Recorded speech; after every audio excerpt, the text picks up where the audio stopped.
매일 성경 큐티 힌트 2024년 7월 26일 예레미야 38장 1에서 13절 말씀.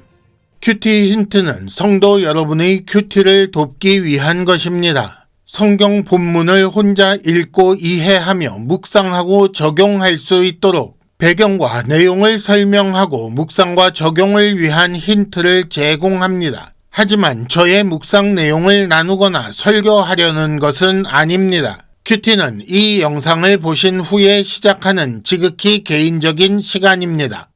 이제 말씀을 함께 읽겠습니다. mat단의 아들 스바디아와 바스훌의 아들 그다랴와 셀레미야의 아들 유갈과 말기야의 아들 바스훌이 예레미야가 모든 백성에게 이르는 말을 들은즉 이르기를 여호와께서 이와 같이 말씀하시되 이 성에 머무는 자는 칼과 기근과 전염병에 죽으리라. 그러나 갈대아인에게 항복하는 자는 살리니 그는 노량물을 얻음같이 자기의 목숨을 건지리라. 여호와께서 이와 같이 말씀하시니라. 이 성이 반드시 바벨론의 왕의 군대의 손에 넘어가리니 그가 차지하리라 하셨다 하는지라. 이에 그 고관들이 왕께 아뢰되 이 사람이 백성의 평안을 구하지 아니하고 재난을 구하오니 청하건대 이 사람을 죽이소서. 그가 이같이 말하여 이 성에 남은 군사의 손과 모든 백성의 손을 약하게 하나이다. 시드기야 왕이 이르되 보라 그가 너희 손 안에 있느니라.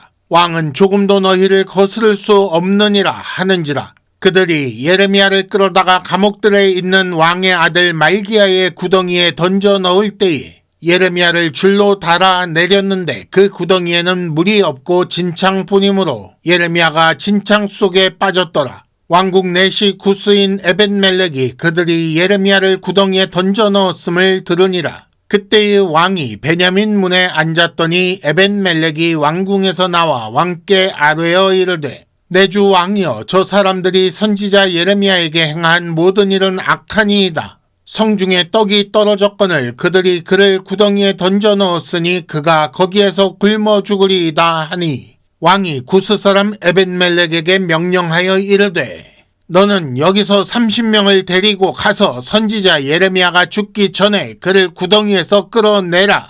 에벤멜렉이 사람들을 데리고 왕궁 곳간 및 방에 들어가서 거기에서 헝겊과 낡은 옷을 가져다가 그것을 구덩이에 있는 예레미야에게 밧줄로 내리며 구스인 에벤멜렉이 예레미야에게 이르되 당신은 이 헝겊과 낡은 옷을 당신의 겨드랑이에 대고 줄을 그 아래에 대시오. 예레미야가 그대로 하매 그들이 줄로 예레미야를 구덩이에서 끌어낸지라. 예레미야가 시위대 뜰에 머무니라. 아멘. 오늘의 큐티 힌트 3가지입니다. 첫째, 자기 삶을 지배하는 것이 무엇인지 생각해 보시기 바랍니다. 둘째, 힘없는 시드기야가 불쌍하게 보이지 않습니까? 셋째, 왕궁 내시 에벤멜렉을 주목하시기 바랍니다. 큐티 힌트 첫 번째, 자기 삶을 지배하는 것이 무엇인지 생각해 보시기 바랍니다.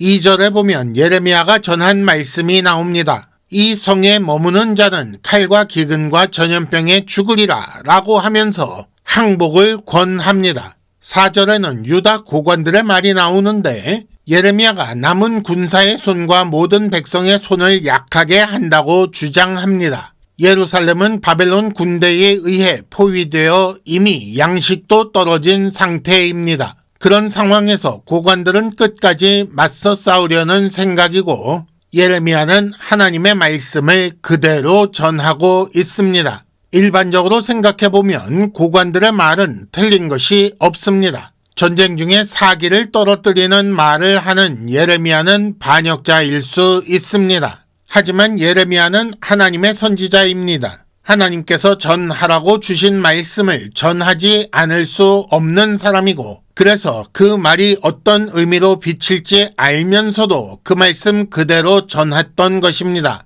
고관들의 생각과 삶은 자기들의 판단이 지배하고 있고 예레미야의 생각과 삶은 하나님의 말씀이 지배하고 있다는 것입니다. 힌트 첫 번째, 하나님 말씀이 내 생각과 삶을 지배하고 있는지 생각해 보시기 바랍니다. 큐티 힌트 두 번째, 힘없는 시드기야가 불쌍하게 보이지 않습니까? 5절에 보면 고관들에게 대답하는 시드기야의 말이 나옵니다. 그가 너희 손 안에 있고 나는 너희를 거스를 수 없으니 너희 마음대로 해도 좋다라는 말이지요.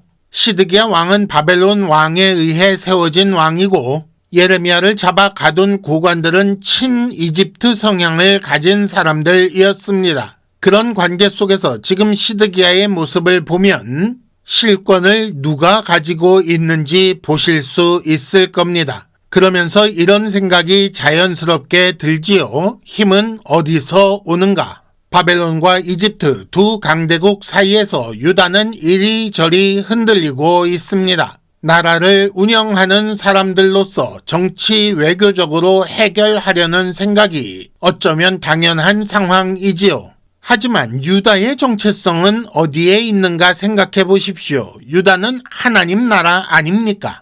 하나님 나라 왕은 그러니까 하나님의 뜻에 따라 나라를 다스려야 하는 것 아닐까요? 지금 우리가 읽은 본문 예레미야서의 그 내용은 그러니까 세상 국가의 정치 외교 상황을 말하는 것이 아니라는 것입니다. 이는 하나님의 나라, 다르게 말해 교회의 상황을 말하고 있는 것입니다. 힌트 두 번째, 교회가 세상 풍조에 흔들리는 것이 옳습니까? 교회의 힘은 어디서 옵니까? 큐티 힌트 세 번째, 왕궁 내시 에벤멜렉을 주목하시기 바랍니다. 8절과 9절에 보면 에벤멜렉이 왕궁에서 나와 왕에게 아뢰기를 저 사람들이 선지자 예레미야에게 행한 모든 일은 악합니다 라고 말하고 있습니다. 에벤멜렉은 구스 사람이라고 나옵니다. 지금의 에티오피아 지역 출신이고 그러니까 유다 사람이 아니라는 말입니다. 그런데 정작 유다 사람들인 유다 고관들은 예레미야를 구덩이에 집어넣었고 유다 사람이 아닌 구스 사람 에벤멜렉은 유다 사람들이 구덩이에 던져넣은 예레미야를 위해 탄원하고 있습니다. 그는 고관들의 처분이 악하다고 말하는 유일한 사람입니다. 고관들은 예레미야를 구덩이에 던져넣어 진창 속에 빠지게 했습니다. 고통 속에 굶어 죽게 하여 하나님 말씀을 선포하지 못하게 하려는 악한 의도가 깔려 있습니다. 그런데 시드기야 왕 곁에 있는 사람 중에 악한 것을 악하다고 말한 의로운 사람은 에벤멜렉이 유일합니다. 결국 시드기야 왕은 에벤멜렉의 말을 듣고 예레미야를 살리게 합니다. 에벤멜렉은 일이 옳게 돌아가게 한 사람, 즉 왕이 의롭게 행하게 한 사람입니다. 힌트 세 번째, 당신의 삶은 다수의 힘을 따라갑니까? 하나님의 의로움을 추구합니까? 이상으로 2024년 7월 26일 매일 성경 큐티 힌트를 마칩니다. 여러분 큐티를 통해 은혜 많이 받으시기를 바랍니다.